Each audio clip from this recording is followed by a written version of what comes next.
આમંત્રિત કરીએ છીએ અગ્ર સચિવ શ્રી ક્લાઇમેટ ચેન્જ વિભાગ શ્રી એસ.જે. હૈદરને આપના સ્વાગત સંબોધન માટે.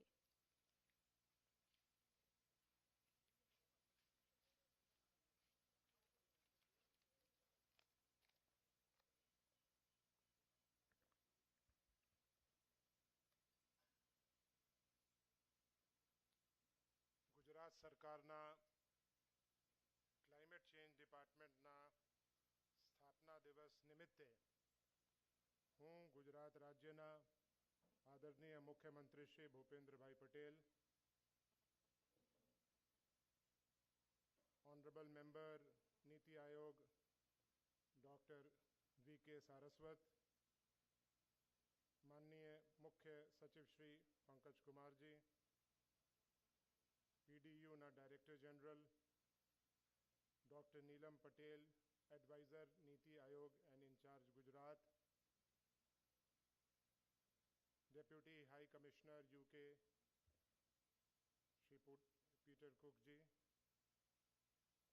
અત્રે ખૂબ જ મોટી સંખ્યામાં ઉપસ્થિત અલગ અલગ યુનિવર્સિટીઝના vice chancellors, director general, directors, Gujarat chamber of કોમર્સના પથિક પટવારીજી,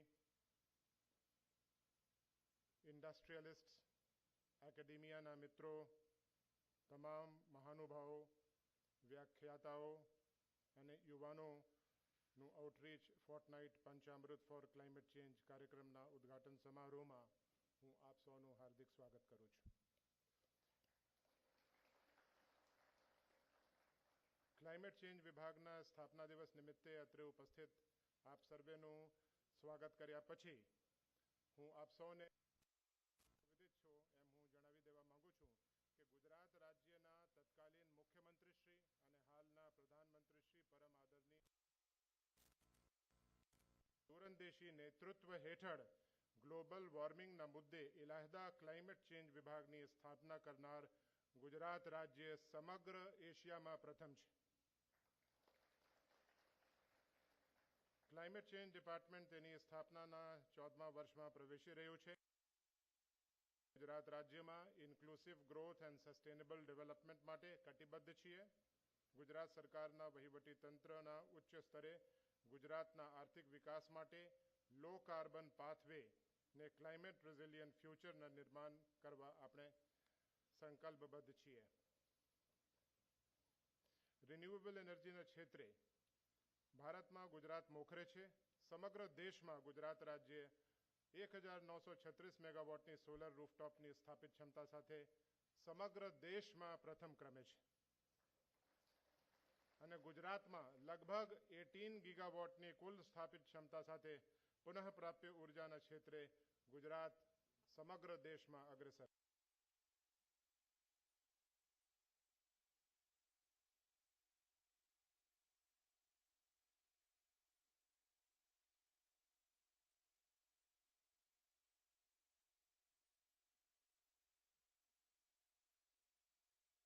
સ્ટોરેજ અને ગ્રીન હાઇડ્રોજનના ક્ષેત્રમાં સંશોધન, પ્રદર્શન અને વિકાસ માટે પ્રત્યેક વિષય માટે પ્રારંભિક તબક્કે કાર્યરત થઈ ગયેલ છે. અત્યાર સુધીમાં નેટ ઝીરોના લક્ષ્યને હાંસલ કરવા માટે રોડ મેપ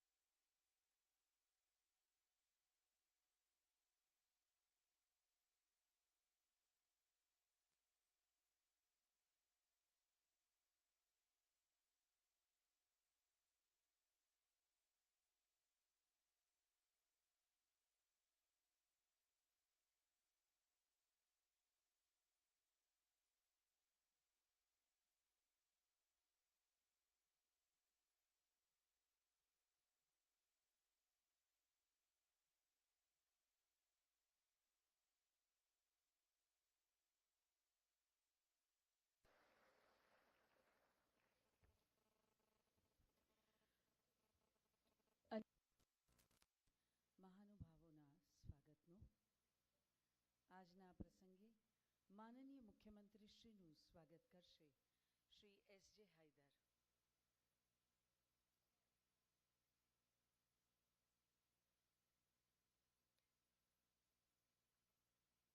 પુસ્તક ક્લાઇમેટ ચેન્જ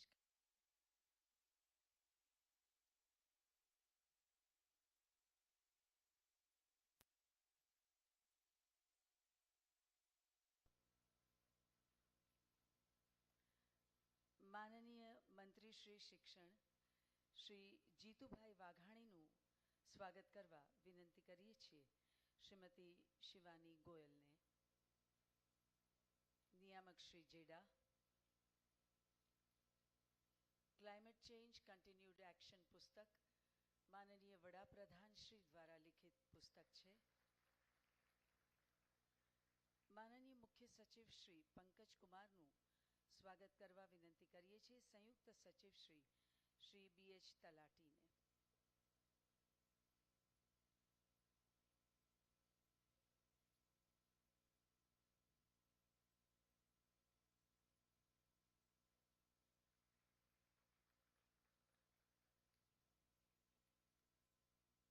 શ્રી SJ હૈદરનું સ્વાગત કરશે શ્રીમતી શિવાની ગોયલ.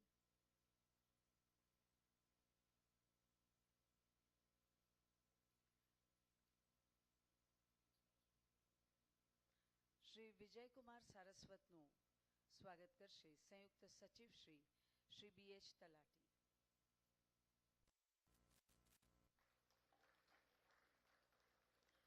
શ્રીમતી શિવાની ગોયલને ફરી એકવાર નમ્ર વિનંતી કે આપ શ્રી SJ હૈદરનું સ્વાગત કરશો.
સ્પર્ધા આ સ્પર્ધાઓના માધ્યમથી યુવાનો પુનઃપ્રાપ્ય ઉર્જા, વનીકરણ, જૈવ વૈવિધ્ય, જળ સંરક્ષણ, ઉર્જા આત્મનિર્ભરતા, કચરા વ્યવસ્થાપન, ગ્રીન હાઇડ્રોજન, નેચરલ ફાર્મિંગ, અન્નનો આદર અને એનર્જી સ્ટોરેજ જેવા વિષયો પર રજૂ કરી શકશે તેમના આગવા વિચારો. સાથે જ ગુજરાતની હજારો કોલેજોના લાખો વિદ્યાર્થીઓ ક્લાઇમેટ ચેન્જના વિવિધ વિષયો વિશે જાણકારી મેળવશે. આ આયોજન દ્વારા ગુજરાતના યુવાનો જોડાશે અને ગુજરાતની ક્લાઇમેટ ચેન્જના પડકારોને પહોંચી વળવાની પ્રતિબદ્ધતા માટે પોતાનું યોગદાન આપશે. વિવિધ તજજ્ઞોના ક્લાઇમેટ ચેન્જ વિષયોના સેમિનાર દ્વારા યુવાનોમાં જ્ઞાન અને સમજમાં વધારો થાય તે રીતે આયોજનોમાં સક્રિય ભાગીદારી નિશ્ચિત કરવામાં આવશે. ગુજરાત પવન ઉર્જાના 9.5 ગીગાવોટ, સૌર ઉર્જાના 8 ગીગાવોટ અને પુનઃપ્રાપ્ય ઉર્જાના કુલ 18 ગીગાવોટ સ્થાપિત ક્ષમતા સાથે કચ્છમાં નિર્માણાધીન 30 ગીગાવોટના પ્લાન્ટ સાથે આગામી વર્ષોમાં 50 ગીગાવોટથી વધુ સ્થાપિત ક્ષમતા દ્વારા ભારતમાં પંચામૃત લક્ષ્યો હાંસલ કરવામાં આગેવાન રાજ્ય બની રહ્યું છે. ગુજરાતે ભારતના રાષ્ટ્રીય સ્તરે નિર્ધારિત યોગદાન અને સસ્ટેનેબલ ડેવલપમેન્ટ ગોલ્સ અનુસાર ક્લાઇમેટ ચેન્જ પર સ્ટેટ એક્શન પ્લાન તૈયાર કર્યો છે. ક્લાઇમેટ ચેન્જ વિભાગ ક્લાઇમેટ ચેન્જ અનુકૂલન અને શમનને લગતી વિવિધ વિભાગોની પ્રવૃત્તિઓનું સંકલન કરીને ગુજરાતનું ગ્રીન બજેટ રજૂ કરી રહ્યું છે. વર્તમાન નાણાકીય વર્ષના બજેટમાં રાજ્ય સરકારના કુલ 19 વિભાગો દ્વારા ક્લાઇમેટ ચેન્જ સ્કીમ હેઠળ રૂપિયા 9,000 કરોડની જોગવાઈ કરવામાં આવી છે. 2022માં નીતિ આયોગ દ્વારા પ્રકાશિત એનર્જી એન્ડ ક્લાઇમેટ ઇન્ડેક્સમાં ભારતના તમામ રાજ્યોમાં પ્રથમ સ્થાન મળ્યું છે. સોલર રૂફટોપ ઇન્સ્ટોલેશનમાં 2000 મેગાવોટ સાથે ગુજરાત પ્રથમ સ્થાને છે. પવન ઉર્જા ક્ષેત્રે શ્રેષ્ઠ પ્રદર્શન કરતી રાજ્ય નોડલ એજન્સી તરીકે જેડા ગાંધીનગરને એવોર્ડ આપવામાં આવ્યો હતો. ક્લાઇમેટ ચેન્જ વિભાગ હસ્તક ગુજરાત ઉર્જા વિકાસ એજન્સી જેડા દ્વારા રિન્યુએબલ એનર્જી ક્ષેત્રે ઉત્કૃષ્ટ પ્રદર્શન કરવા બદલ association of renewable energy agency of state areas દ્વારા કુલ 6 એવોર્ડ્સ પ્રાપ્ત થયા છે. ગુજરાત રાજ્યના ક્લાઇમેટ ચેન્જ વિભાગ દ્વારા કરવામાં આવતા આ સંનિષ્ઠ પ્રયાસો દ્વારા ગુજરાત નેટ ઝીરોનું લક્ષ્ય હાંસલ કરશે. આદરણીય વડાપ્રધાન શ્રી નરેન્દ્રભાઈ મોદીના માર્ગદર્શન હેઠળ ક્લાઇમેટ ચેન્જના પડકારને ઝીલવા સદા તૈયાર Gujarat.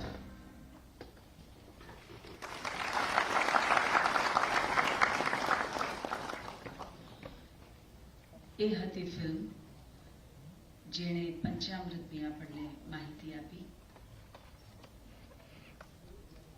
Padma Bhushan Dr. V.K. Saraswat is a distinguished scientist with vast experience in defense research. He is credited with the indigenous development of missiles such as Prithvi, Dhanush, Prahar and Agni 5. As member Niti Aayog, Dr. Saraswat initiated the methanol economy program for transportation and generation of energy and production of chemicals and fertilizers. Entrusted with the task of achieving the Panchamrit goals, we are honored to invite Dr. V.K. Saraswat for his address.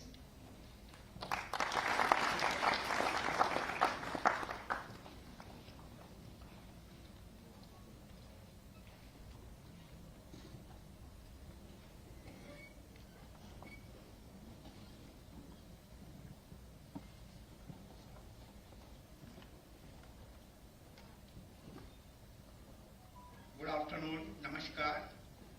Honorable Chief Minister of Gujarat, Shri Bhupendra Jagdikant Patel ji, other dignitaries on the dais, large number of esteemed participants and dignitaries who have come for this outreach program in Panchamrit. I wish you a very warm good afternoon. I am indeed very happy to participate in this particular event where we are going to launch Panchamrit for the outreach for the students across the state of Gujarat. All of us just now saw this little film on the progress made by Gujarat after the 2015 commitments which our Honorable Prime Minister Shri Modi ji made. And since then there has been significant amount of work across the country where we are working towards setting up large number of installations for renewable energy production and so on. Today we have almost 140 governments who have promised to reach net zero covering about 90% global emissions. After that, we had the 26th conference of the Paris COP26, where India's Prime Minister, Honorable Shri Narendra Modi ji hit the news with his commitment to be the net zero by 2070. What is net zero? Net zero refers to a balance where emissions of the greenhouse gases are offset by the absorption of an equivalent amount from the atmosphere. Experts see net zero targets as a critical measure to successfully tackle the climate change and its devastating consequences. During the conference, number of countries made pledges. For example, China announced no new pledges. Only they said that by 2060 they will be net zero. United States talked of a domestic legislation to spend about $555 billion to boost the renewable power and electric vehicles. And they also said that they will reach net zero by 2050. Our Honorable Prime Minister was very pragmatic and knew how India would be able to do that. He said country's economy will become carbon neutral by the year 2070. India has taken initiatives to fight against the climate change, has developed progressively and made new jumps with COP26. These plans are massive opportunity for all sectors and for growth of the economy. India already ranks 5th in the world with regard to the installed renewable energy capacity and managed to increase the renewable energy installed capacity by 226% in the last 5 years. By doing so, India achieved its nationally determined contribution commitment of 40% non-fossil based installed power capacity, and which is around 9 years ahead of the intended goal. In spite of that, our Honorable Prime Minister came out with 5 essential commitments announced during the COP26, and he called them Panchamrit, which include a step plan for greener India. What did he say in the Panchamrit 5 big goals for India? He said, we will be achieving net zero by 2070. We will reduce total projected carbon emissions by 1 billion tons starting now till 2030. We will increase renewable energy components to 50% of our total energy requirement by 2030. Reducing carbon intensity by 45% by 2030 and increasing non-fossil energy capacity to reach 500 gigawatts by 2030. So the roadmap for Panchamrit is in 5 phases, essential commitments announced by the Honorable PM, which includes a step plan for a greener India. These are massive opportunities for all sectors and for growth. What is the phase 1? As I mentioned earlier, 500 gigawatts by 2030 non-fossil energy. Phase 2, 50% of the requirement from renewable energy by 2030. Phase 3, reduction of 1 billion tons of the total projected carbon by 2030. Phase 4, reduction in carbon intensity by 45%. And phase 5 is net zero. What is the roadmap here enunciated for this? To achieve 500 gigawatts of non-fossil fuel-based energy capacity by 2030, he says a total of 152.9 gigawatts of renewable energy capacity projects have been installed in the country by about February 2022. Projects of 72.6 gigawatt capacity are under various stages of implementation. Projects of 21 gigawatt capacity are in various stages of bidding.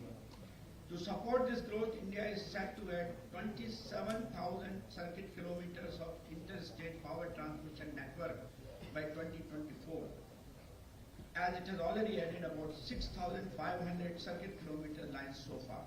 The power transmission network expansion has been planned keeping in mind the goal of about 500 gigawatts of non-fossil fuel-based electricity. Tax concessions and incentives such as production-linked incentive schemes for promotion of manufacturing and adoption of renewable energy will propel India into the near target of net zero. The hard-to-abate sector such as Indian Railway has committed for a reduction of emissions by about 60 million tons annually. India's massive LED bulb campaign is reducing emissions by 40 million tons annually. Appropriate measures are being taken across many sectors including water, agriculture, forest, energy and enterprise, sustainable mobility and housing, waste management, circular economy and resource efficiency to achieve this target. There is a transition for energy all of us are looking at today. India is walking on a tightrope as it tries to balance the meeting energy security for its 1.4 billion people and at the same time contributing to global efforts to reduce the greenhouse gas emissions. What is the pathway? National Coal Gasification Mission has been announced by our Honorable Prime Minister. There are 100 million tons of coal using clean coal technology will be gasified. To curb the carbon dioxide emissions from industries like power, steel, cement, setting up of carbon capture utilization facilities to lower the footprint. Utilization of the captured carbon dioxide for green methanol production, aggregate production, graphene production and so on. National Green Hydrogen Mission, which was also shown in the film.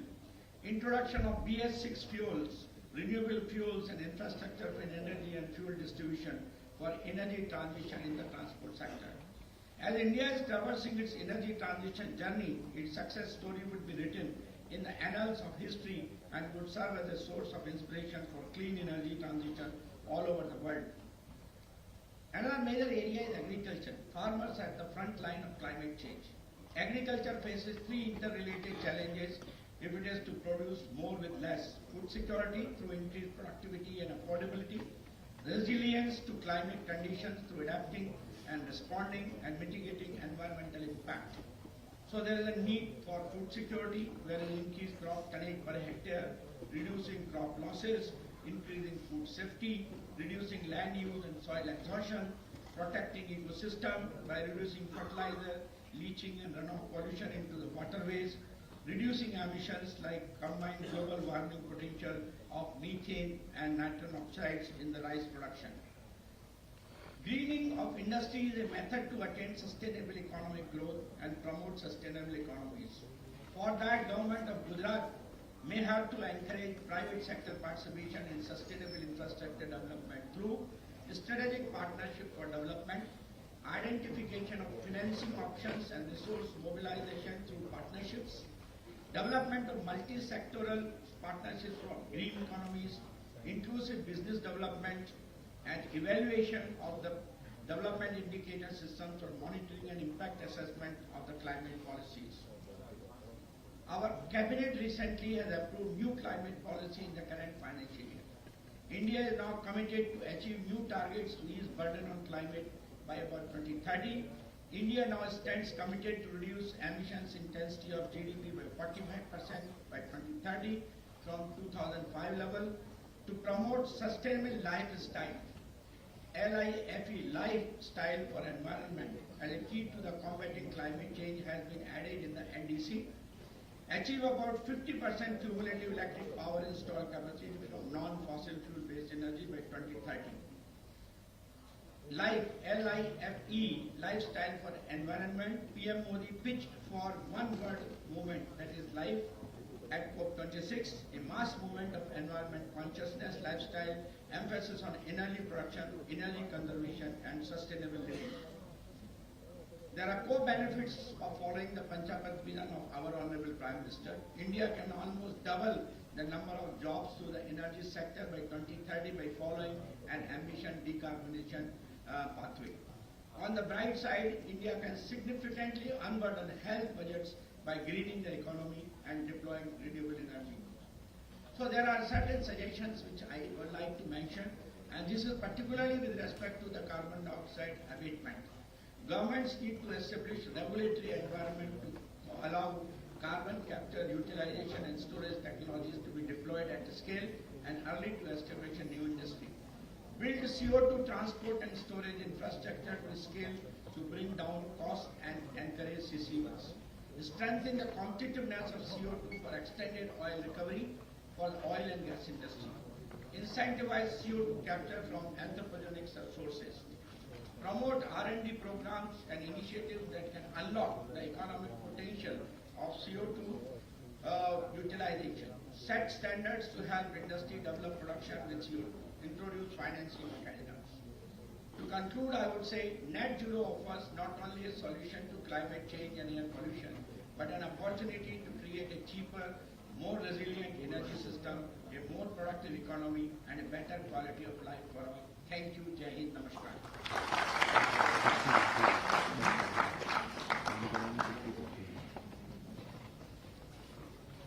Thank you, sir, for that very inspiring and enlightening address. સૂર્ય ગુજરાત યોજના હેઠળ આશરે 3 લાખ રહેણાંકો પર solar rooftop system લગાવી ગુજરાત સમગ્ર દેશમાં પ્રથમ સ્થાને છે. ક્લાઇમેટ ચેન્જ વિભાગ દ્વારા તે વતી આજે અગ્ર સચિવ શ્રી એસ.જે. હૈદર સબસિડી માટેનો રૂપિયા 206 કરોડનો ચેક GUVNL ને અર્પણ કરવામાં આવશે, જેને GUVNL વતી UGVCL ના મેનેજિંગ ડાયરેક્ટર શ્રી પ્રભવ જોશી સ્વીકારશે.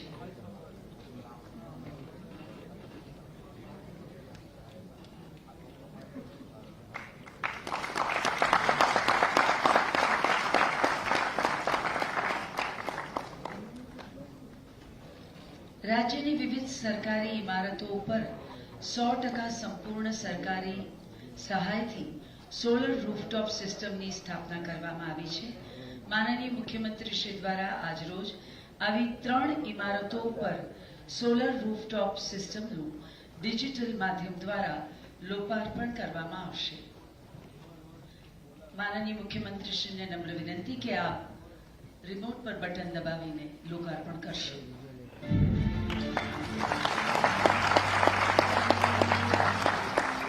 ગુજરાત સરકારની ક્લાઇમેટ ચેન્જ પ્રોત્સાહક નીતિના કારણે આજે ગુજરાત સમગ્ર દેશમાં સોલર રૂફટોપમાં 2000 મેગાવોટ ક્ષમતા સાથે અગ્રેસર છે. ગુજરાતને વર્ષ 2021-22માં સૌથી વધુ સૌર ઉર્જા ક્ષમતાનો ઉમેરો કરવા માટે એવોર્ડથી સન્માનિત કરવામાં આવેલ છે. ગુજરાત સરકારના ક્લાઇમેટ ચેન્જ વિભાગ હસ્તકની ગુજરાત ઉર્જા વિકાસ સંસ્થા દ્વારા ગુજરાતમાં અત્યાર સુધી અંદાજે 1771 શૈક્ષણિક સંસ્થાઓ, કલેક્ટર કચેરી, સરકારી કોલેજો, પોલીસ સ્ટેશન, હોસ્પિટલો વગેરે સરકારી ઇમારતો પર કુલ 40,590 કિલોવોટ ક્ષમતાની સોલર રૂફટોપ સિસ્ટમ લગાવવામાં આવી છે, જેના દ્વારા આશરે 5.9 કરોડ વીજ યુનિટનું વાર્ષિક ઉત્પાદન થાય છે.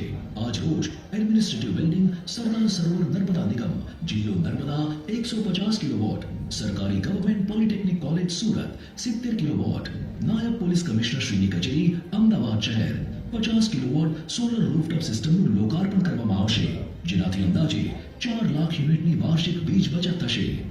સૌર ઉર્જા પ્રકૃતિનો મિત્ર અને પ્રગતિનો પર્યાય.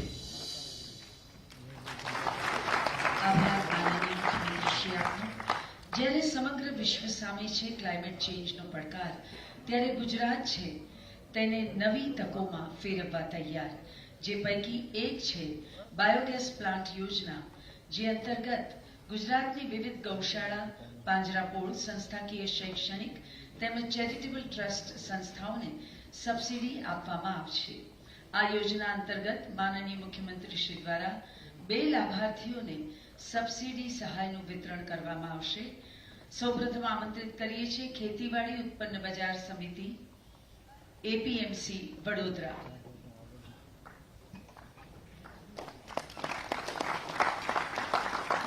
ત્યારબાદ આમંત્રિત કરીએ છીએ ગીર ગંગા પરિવાર ટ્રસ્ટ જામનગર.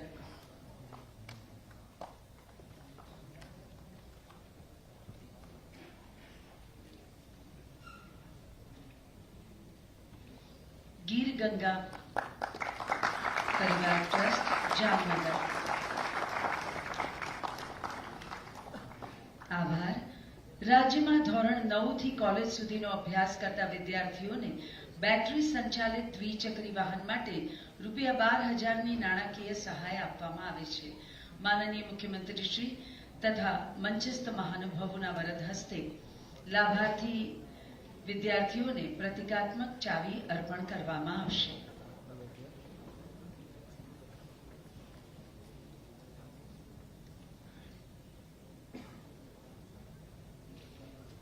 લાભાર્થીઓને આમંત્રિત કરીએ છીએ મંચ પર.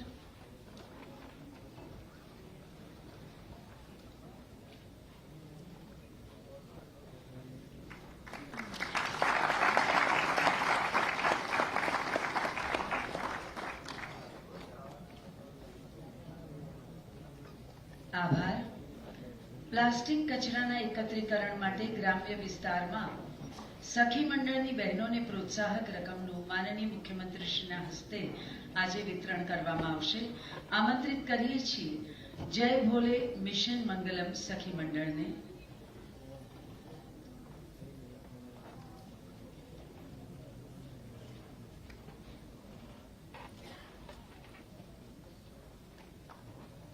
સાથે આમંત્રિત કરીએ છીએ ફૂલ જોગણી મિશન મંગલમ સખી મંડળને.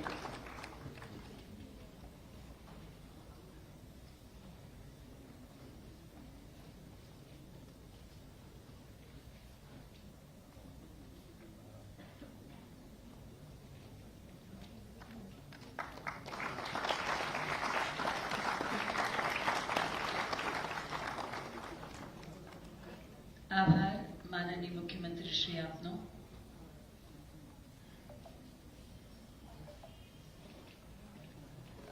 It's now time for the exchange of MOUs in the august presence of Honorable Chief Minister and other dignitaries.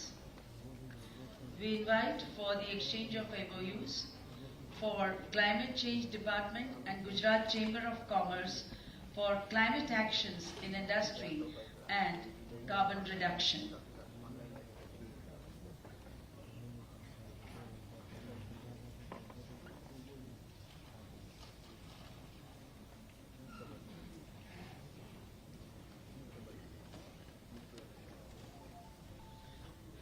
The next MOU will be exchanged with Climate Change Department by MS University, Baroda, to promote research and innovation on climate change.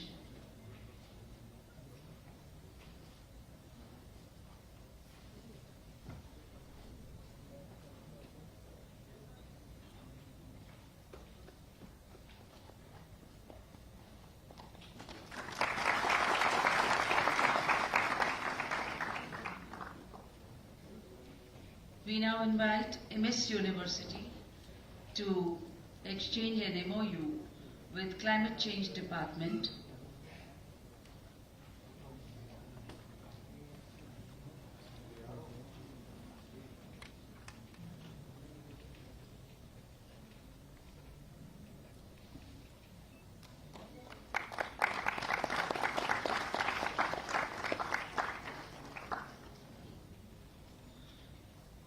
We next invite Indian Institute of Teachers Education for teachers training on climate change syllabus in schools to exchange an MOU with Climate Change Department.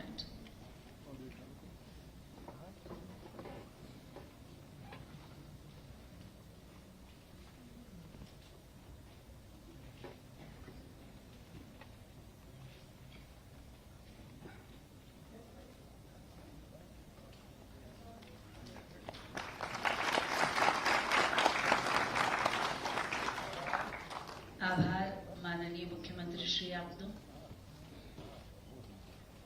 અને અન્ય મહાનુભાવોનો.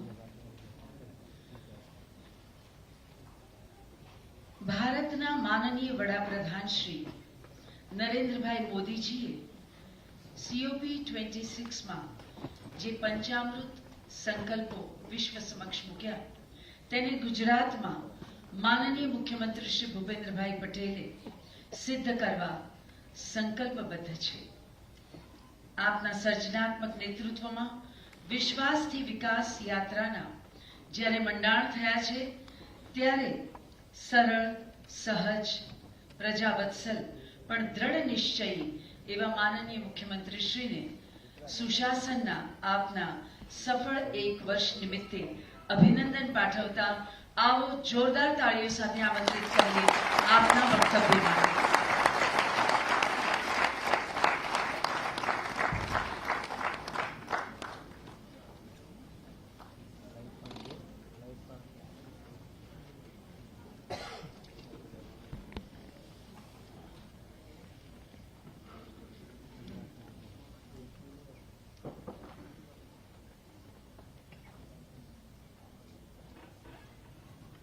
वैश्विक नेता tech-savvy वडाप्रधान आदरणीय श्री नरेंद्रभाई मोदी साहेबना जन्म दिवसे राज्य सरकारना climate change विभाग द्वारा आयोजित पंचामृत फॉर क्लाइमेट चेंज अंतर्गत यूथ आउटरीच पखवाडियामां मारी साथे मंच पर उपस्थित मारा साथी मंत्री श्री जीतुभाई वाघाणी, नीति आयोगना सभ्य श्री डॉक्टर विजय कुमार शाश्वत, મુખ્ય સચિવ શ્રી પંકજ કુમાર, અગ્ર સચિવ શ્રી એસ હૈદર, PDEUના director general Shri doctor S Manohar, સંયુક્ત સચિવ Shri BH Talati, NITI Aayog senior adviser Shri doctor Neelam Patel, જેડાના નિયામક શ્રી શિવાની ગોયલ, સૌ લાભાર્થીઓ, વિદ્યાર્થી મિત્રો, આમંત્રિત મહાનુભાવ, પ્રેસ મીડિયાના મિત્રો, સૌને મારા નમસ્કાર.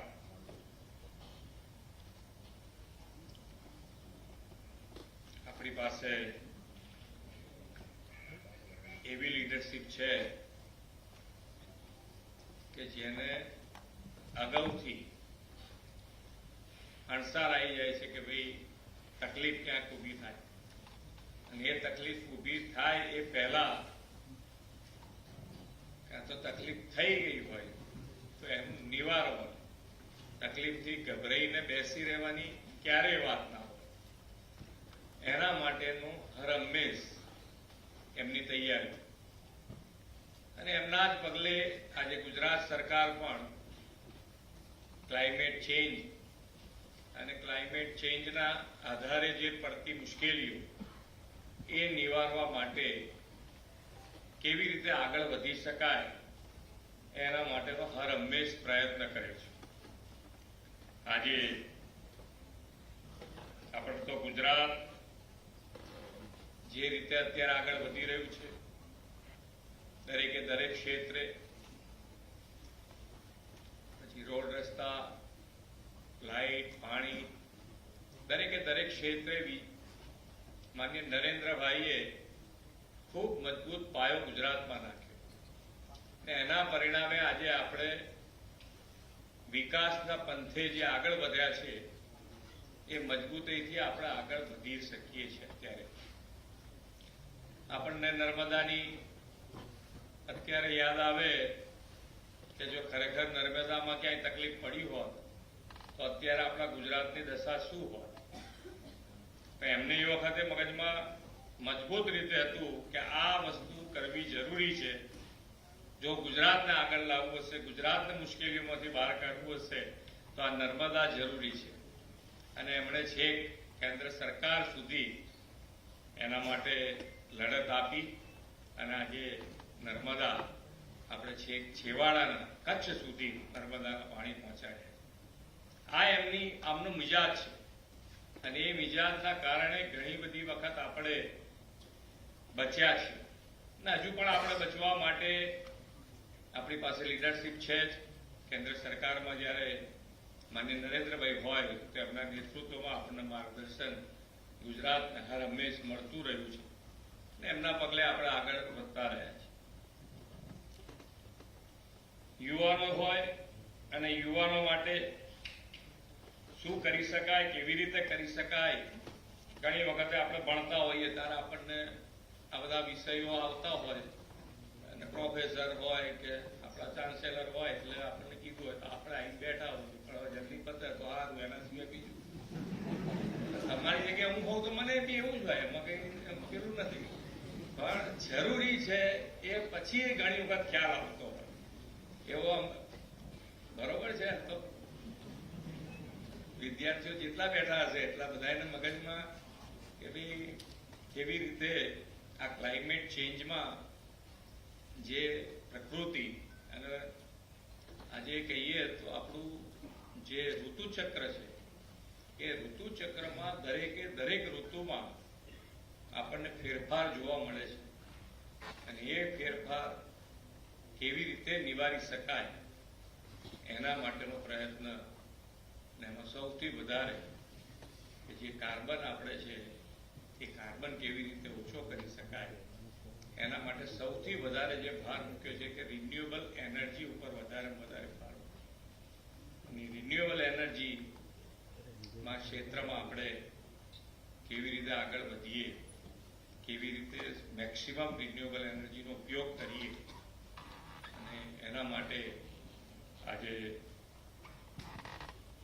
ગુજરાત સરકાર દ્વારા યુવાનો માટે આ પંચામૃત ક્લાઇમેટ ચેન્જ અંતર્ગત આજે પખવાડિયાનું એક જુદા જુદા સેમિનાર દ્વારા કે કેવી રીતે આ પ્રજાજનો સુધી પહોંચાડી શકીએ આપણે શું કરવાથી એની અંદર આપણને બચાવ થાય અથવા તો ક્લાઇમેટ ચેન્જનો ફાયદો થાય એના માટેનો પ્રયત્ન ગુજરાત સરકારે શરૂ કર્યો છે અને એમાં આપ સૌ સહભાગી થયા છો.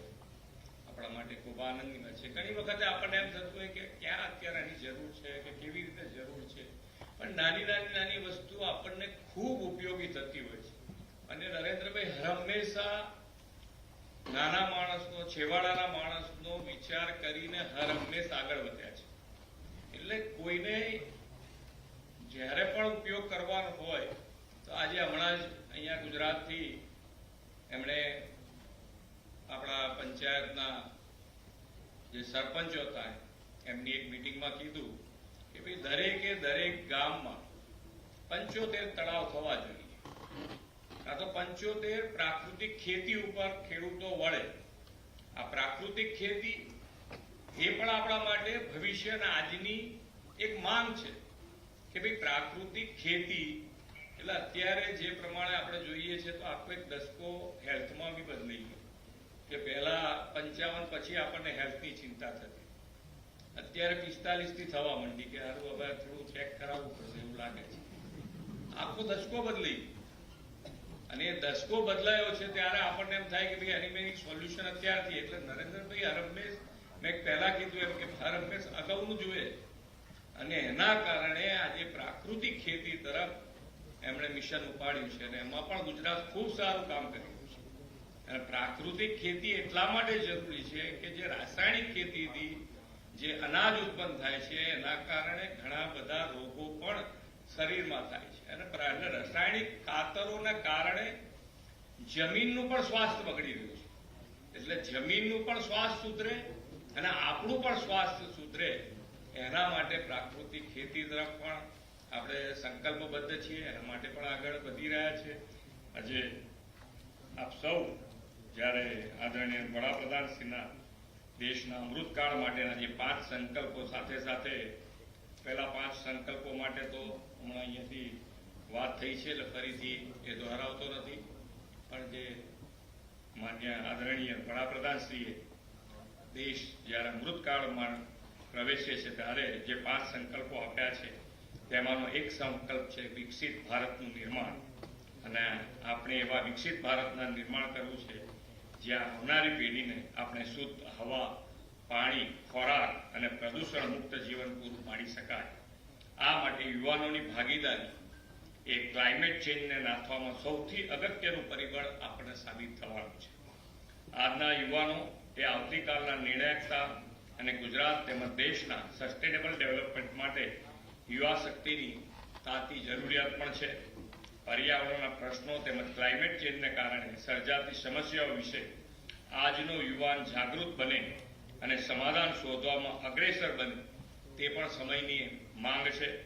આ પંચામૃત યુવા જાગૃતિ પખવાડિયું ગુજરાત રાજ્યના ક્લાઇમેટ ચેન્જ માટેના પ્રયાસોનું ઉદ્દીપક બની રહે એવા વિશ્વાસ સાથે હું વિરમું છું. ભારત માતા કી જય. વંદે માતરમ. જય જય.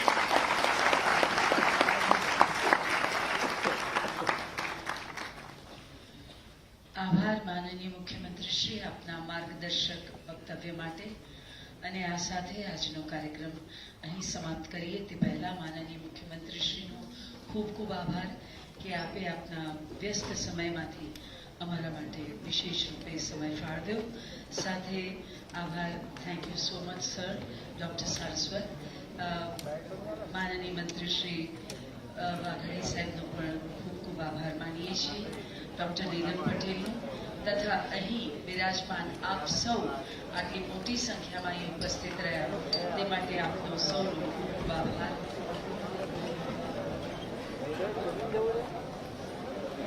Welcome.